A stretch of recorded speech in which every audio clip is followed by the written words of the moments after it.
人聽過？冇錯，就係鄭伊健嘅《心照》。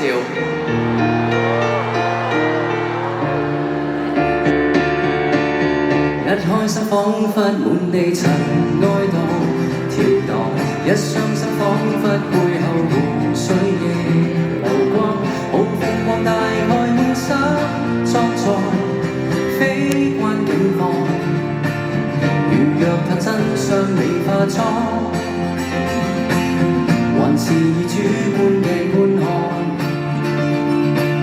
一幅相頂多拍下平面的震盪，一顆心先可以塑造天地圓方，這陣陣沒法照出熱情，畫面會空曠，情如說真話像說謊。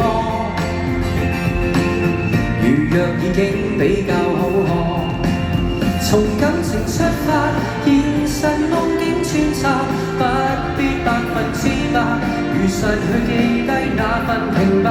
人生如畫冊，我有我的浪漫手法，剪貼着記憶，將最完美的定格。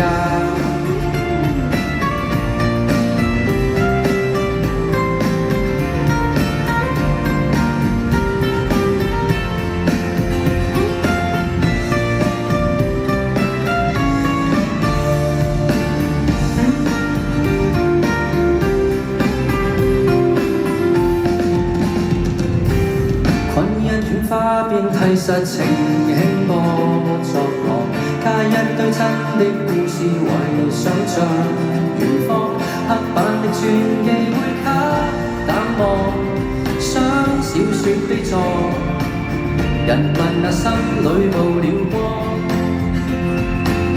原來那聲音會解放，從感情出發，現實夢境穿插，不必100%，如實去記低那份平白。人生如畫冊，我有我的浪漫手法，剪貼着記憶，將最完美的定格。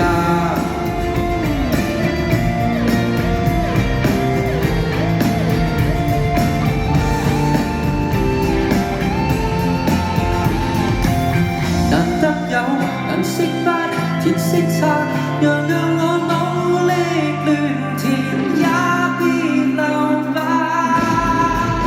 讓感情出發，現實夢境穿插，想怎拍便怎拍，橋段我覺得對便成立。人生如畫冊，我有我的浪漫手法，剪貼着記憶，將最完美的定格。